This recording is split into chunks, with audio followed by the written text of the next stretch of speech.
नमस्कार मित्रांनो, मी आपला मित्र फायनान्शियल ॲडवायझर अभिषेक पाटील आपलं ब्रॉडकास्टमध्ये स्वागत करतो. आजचं मार्केट आणि त्याच्याबद्दल बोलण्यासाठी मी आज एक छोटासा एक व्हिडिओ तयार करायचा ठरवला. आज थोडासा वेळेची कमतरता होती तरीसुद्धा मी आज ऑनलाईन येऊन व्हिडिओ तयार करत आहे. आजचं मार्केट खूप चांगलं आहे. काल ब्रेकआउट दिला जसं मी सांगितलं होतं 350च्या वरती जर ब्रेकआउट देत आहे आणि जर टिकून राहत आहेत तर ते खूप चांगले संकेत आहेत मार्केटसाठी. फक्त सपोर्ट घेतला पाहिजे तो आणि तिथून पुढं मार्केट खूप चांगलं जाईल. डॉलर इंडेक्स कमी झाल्यामुळं मेटल सेक्टरमध्ये खूप चांगलं बाईंग आलेलं आहे किंवा मेटल सेक्टरमध्ये इन्व्हेस्टमेंट वाढते. कधी पण तुम्ही विचार करा, जेव्हा डॉलर इंडेक्स कमी होतो, तुम्ही कोविडचा काळ बघा, त्यावेळेस मेटल सेक्टरनं सगळ्यात हाय बनवला होता. सगळ्यात जास्त रेट झाले होते त्यावेळेस आणि त्यावेळेस बाईंग खूप चांगलं झालं होतं. तर मेटल सेक्टरचं बाईंग हे त्याच्यामुळे येत असतं. आणि दुसरं काय आहे की नेस्लेनं बाय वन म्हणजे एक शेअर बोनस दिलेला आहे. खूप वर्षानंतर नेस्लेनं बोनस शेअर अप्लाय डिक्लेअर केलेला आहे. त्यामुळं नेस्लेवरती तुमचं लक्ष असू द्या. रेकमेंडेशन नाहीये, आपलं दरवेळेस सारखं सांगणं आहे तुम्हाला की रेकमेंडेशन नाहीये, पण नेस्लेकडे तुम्ही बघू शकता आता ऑलरेडी 2 दिवसामध्ये खूप चांगला गेन केलेला आहे त्यांनी मार्केटनं. तर नेस्ले पण एक चांगला शेअर आहे. तुम्ही बघितलं तर मॅगी सारखे ब्रँड आहेत त्याच्याकडं. मॅगी, नेस्लेचं एक सॅरलॅक म्हणून जे प्रोडक्ट आहे त्याला नो कॉम्पिटिटर. आता जे आलेले आहेत ते कॉम्पिटिटर नाही आहेत. नेस्लेचं खूप मोठं मार्केट शेअर आहे. तुम्ही ते पाहिले असेल. नेस्ले म्हणजे सगळ्यांच्या आयुष्यामध्ये नेस्ले कुठं ना कुठं असतोच. म्हणजे तुम्हाला दिसतो. तर नेस्लेचं हे चांगलं आहे. फक्त तो मार्केट शेअर मोठा असल्यामुळं, मार्केट कॅप जास्त मोठे असल्यामुळं वाढायला थोडा वेळ घेतो. पण as a stock, as a company खूप चांगली कंपनी आहे ती. ज्यांना वाटतं की मार्केटमध्ये आपल्याला कधीच लॉस नाही करायचा किंवा कधीच आपल्याला आपलं कॅपिटल डुबलं नाही पाहिजे, असं मार्केट त्यासल्यासारखे शेअर्स आहेत.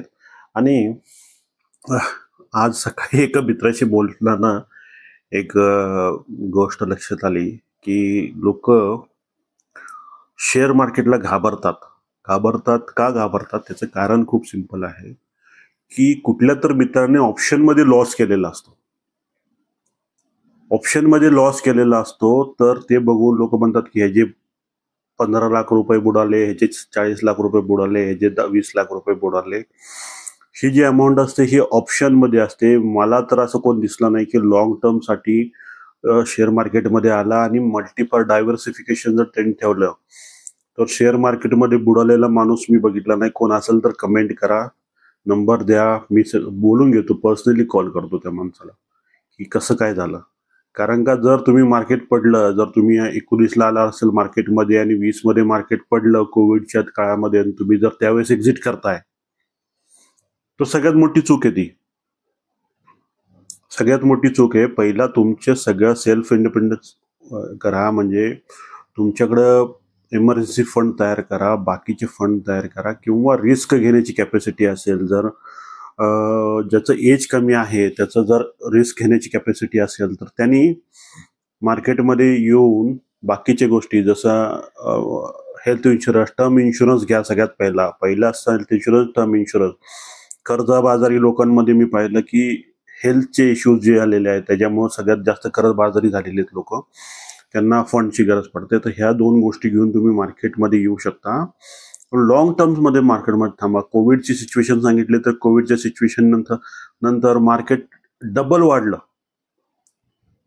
डबल वाढला अक्षरशः. म्हणजे कोविडच्या पहिल्याचे होतं त्याच्यापेक्षा डबल वाढलं आणि कोविडमध्ये जे गेलं तर 7,000च्या जवळपास, तिथून हे दुप्पट, तिप्पट, चारपट झालं जवळपास. काही शेअर तर 4-5, 5 पट, 6-6 पट झालेले आहेत. तर असे शेअर्स, स्टॉक्स तुम्ही आयडेंटिफाय करून त्यावेळेस जर इन्व्हेस्ट केले असते तर खूप चांगलं तुम्हाला रिटर्न्स मिळाले असते. तर त्यामुळं न घाबरता तुम्ही मार्केटमध्ये आला, डायव्हर्सिफिकेशन ठेवलं, काही शेअर्स असे घेतले की जे नेस्ले सारखे आहेत, बाकीचे टायटन सारखे आहेत, बजाज फायनान्स सारखा शेअर आहे. रिस्क आहे पण रिटर्न खूप चांगला देतो. आणि कस्टमर बघा ना, आपल्या आजूबाजूला किती कस्टमर्स आहेत त्याचे.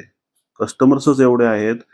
याच्यामध्ये कुठंच आमच्याकडून रेकमेंडेशन नाहीये कुठल्या पण स्टॉक बद्दल. आता मेटल शेअर बद्दल मी नावं नाही घेतली कारण का आमच्या पोर्टफोलिओमध्ये मेटल शेअर्स आहेत. जेव्हा ते डॉलर इंडेक्स हाय होता तेव्हा आम्ही तो इन्व्हेस्टमेंट केलेली आहे. काही काय तर आम्ही पाठीमागच्या 2 महिन्यामध्ये इन्व्हेस्टमेंट केले. जेव्हा आम्हाला कळालं की डॉलर इंडेक्स कमी होत आहे तेव्हा आम्ही एंट्री घेतली आणि खूप चांगलं बाईंग झालेलं आहे. आता ते बघितलं तुम्ही 2-3 दिवसातच किती वाढले, कारण आमच्या पोर्टफोलिओमध्ये असल्यामुळे आम्ही कंटिन्युअसली लक्ष असतं आमच्या याच्यामध्ये.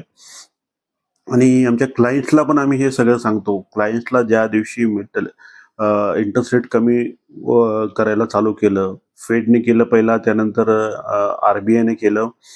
तर हे जे काही आहेत, फेडरल रिझर्व्ह ज्या अमेरिकेची संस्था आहे, जी RBI सारखी आपले सेंट्रल बँक आहे, तर सेंट्रल बँक आहे ती फेडरल रिझर्व्ह, त्यांनी जेव्हा चालू केलं त्यावेळेसच आम्ही म्हटलं होतं की डॉलर इंडेक्स कमी येणार आणि मेटलमध्ये इन्व्हेस्ट केले पाहिजे. तर आत्ता पण तुम्ही स्टॉक्स बघू शकता. आपण स्टॉक्सची नावं तुमच्याकडे आहेत. वेदांता, हिंद कॉपर, परत बाकीचे स्टॉक्स आहेत, नॅशनल ॲल्युमिनियम, बाकीचे भरपूर स्टॉक आहेत. टाटा स्टीलचं थोडंसं हे बघू शकता एकदा व्यवस्थित. तर ह्या अशा गोष्टी जी की तुम्ही इन्व्हेस्ट करून चांगलं इन्कम करू शकता. तर ह्या स्टॉक्सकडे लक्ष द्या आणि जास्तीत जास्त इन्व्हेस्टेड राहण्याची प्रयत्न करा. मार्केट अप्स अँड डाऊन्स चालूच असतात. ग्लोबल अनसर्टेनिटी कोणी सांगू शकत नाही. इवन अमेरिकेसारखा देश पण आता ते सांगू शकत नाही की कुठं काय होईल आणि कंट्रोल सुद्धा करू शकत नाहीये. तर आपल्याला पण काय करायचं, इन्व्हेस्टर राहायचं. Time to time SIP is the best option. Okay, जर तुम्हाला लॉंग टर्मसाठी मार्केटमध्ये राहायचं आहे आणि हे झालेलं करायचं आहे, तर ते मी त्या मित्राच्या भावाचं सांगत होतो मी. तर त्यांचं मी आज तेच सल्ला दिला. त्यांच्याशी बोलू आपण संध्याकाळी आणि आपण हे करू. पैसे ते FD मध्ये टाकून कुणाचे वाढत नाहीत. वाढतात पैसे, असं नाही वाढत नाहीत, पण त्याप्रमाणे वाढत नाही जिथं स्टॉक मार्केटमध्ये वाढतात. त्यामुळे त्या दृष्टिकोनातून तुम्ही जास्तीत जास्त मार्केटमध्ये या. आणि जर तुम्हाला नॉलेज नसेल तर फायनान्शियल ॲडवायझरची काय छोटीशी फी घेतात ते माझ्याकडे या तुम्ही. माझा नंबर आहे डिस्क्रिप्शनमध्ये, किंवा बाकीचे फायनान्शियल ॲडवायझर आहेत त्यांच्याकडे जावा, जे की चांगले आहेत. रिझल्ट बघा त्यांचे. थोडंसं डिस्कशन केल्यानंतरच तुम्हाला लक्षात येतं की कसं काय आहे नॉलेज मार्केटबद्दल. फक्त फायनान्शियल ॲडवायझर म्हणजे जे की काय म्हणतात त्याला, म्युच्युअल फंड किंवा SIP वगैरे करायला सांगणारे नाहीत. ज्यांच्याकडे खरोखर मार्केटबद्दल आणि स्टॉक मार्केटचे जे काही स्टॉक्स आहेत त्याच्याबद्दल आणि सेक्टर वाईज ज्यांच्याकडं विश्लेषण करण्याची माहिती देण्याची हे असेल, नॉलेज असेल, त्यांच्याकडेच जा. त्यांच्याकडे नॉलेज आहे प्रॉपर. थोडंसं रिसर्च करा आणि त्यानंतर या. थोडा लेट होऊ दे पण चांगला ॲडवायझर शोधा आणि त्याच्यानंतर तुम्ही इन्व्हेस्ट करा आणि लॉंग टर्मसाठी इन्व्हेस्ट करा. मी तर स्वतः माझं असं चाललेलं असतं की माझ्या क्लायंट्सला मी सगळ्यांना सल्ला देतो की 5 करोडचा पोर्टफोलिओ झाला पाहिजे तुमचा दरवर्षाला. एका टायमिंगला 5 करोड जर पोर्टफोलिओ झाला तर 12% मिनिमम, ऑन अन ॲव्हरेज 12% दिलं तर 60 लाख रुपये तुम्हाला मिळतात. 12-5 60 लाख रुपये. तर ते 60 लाख रुपये तुमचे दरवर्षी येतील. त्यातले तुम्हाला जेवढे काही लागतात पैसे ते काढून बाकीचे रिइन्व्हेस्ट होतील. 12% हे मिनिमम पकडतोय मी. जर मार्केट अप्स अँड डाऊन्स पकडले तरी ऑन एन ॲव्हरेज 12% येतील. तर ते तुम्हाला चांगले रिटर्न्स देतील आणि तिथून तुमचं म्हणजे काय म्हणतात की रिटायरमेंटचा जो काही टप्पा आहे तो तुम्ही पार कराल आणि रिटायरमेंटच्या बाजूने विचार करू शकता. काही आमचे क्लायंट्स असे आहेत की जे काम करतात ते खूप स्ट्रेस फील करतात आहे. त्यांना रिटायरमेंट घ्यायची आहे पण थोडंसं पैसे तेवढे जमा नाही झाले जेवढे त्यांना पाहिजे. तर 5 करोडचा जो टप्पा सांगितला आहे मी, तो 5 करोडचा टप्पा सगळ्यांनी अचीव करण्यासाठी प्रयत्न केले पाहिजे. तुम्हाला काही मार्गदर्शन हवे असेल तर नक्की आमच्या डिस्क्रिप्शनमध्ये नंबर्स आहेत, त्याच्यावरती कॉल करा आणि नक्की व्हिजिट करा आमच्या ऑफिसला किंवा ऑनलाईन. आम्ही ऑनलाईन पण करतो. आमच्याकडं दुबईचे क्लायंट्स आहेत, आमच्याकडं बाकी देशातले, अमेरिकेतले आहेत, काही UKचे क्लायंट्स आहेत, ते पण आम्ही मॅनेज करतो. आणि त्यांना चांगलं गायडन्स देतोय. तर जास्तीत जास्त फॉलो करा आमच्या चॅनलला. हे नवनवीन आयडियाज जे काही मार्केटमध्ये चाललेलं आहे त्याच्याबद्दल आपण डिस्कस करूया. हां, HDBचा IPO येत आहे. HDFCची जी काही लोन देणारी डिव्हिजन आहे ती ही आहे HDFCची. त्या लोन पेनिट्रेशन म्हणजे खूप चांगलं आहे त्यांचं, खूप चांगलं आहे. तुम्ही आता आज बंद होतोय. तुम्ही सबस्क्राईब करू शकता, बघू शकता, बघून सबस्क्राईब करू शकता. त्याला आज संध्याकाळपर्यंत आहे. जर तुम्हाला जर लॉंग टर्म ठेवायचं असेल आणि थोडंसं चांगला स्टॉक पाहिजे असेल तर HDB चांगला स्टॉक आहे. तर आजसाठी इथंच थांबूया. धन्यवाद.